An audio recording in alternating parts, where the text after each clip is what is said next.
Hey guys, so today we're talking about the lash rod placements for the lash lift. We've had a lot of questions on how do we place the rods, so I just want to go over that real quick just to make sure that we're placing them correctly and we're not getting a J curl on one side and a C curl on the other. So I just want to talk really quick. The rods do have a arrow on the back of them, and then an easy way as well to kind of know how to place it is it has a bump on the actual rod. So if I'm placing my rods, my client is either laying down right in front of me, so their right is my right and their left is my left. So on your right eye, the rod is going to be placed with the arrow up. For a C curl, it'll be placed this way. So you'll notice where the colored part is on the outer corner of my right eye. And then on my left eye, it's on the inner corner. So you want both of those rods facing in the same direction to get the same curl on both eyes.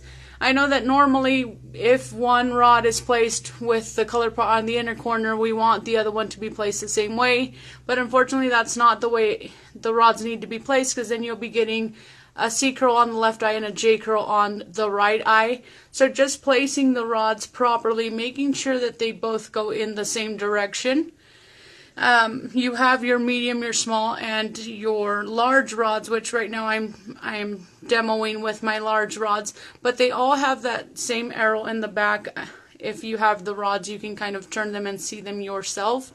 But that would be the easiest way to just remember, is if both colored parts go face the right, then that's going to be a C curl. And then if you're going for the J curl, if they both face to the left, these colored parts here, then that will be a J curl.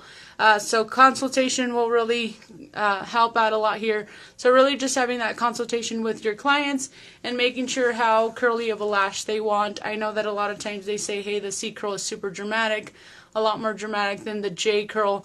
I personally don't feel it's too dramatic. I really like the C curl, and most of my clients do the C curl as well. So that's what I do most. And if I'm going for a C curl, my arrows are facing up, so both of my colored parts are facing the right. If I'm going for a J curl, then they're both facing the left. And then another thing, just making sure that we're choosing the correct size of rod so that we see the rod placement. And yeah, thanks for joining us. There's not a lot to talk about the rods, but I really just wanted to explain that part of the rods and how to place them so that we're getting the correct curl. All right, have a great rest of your day.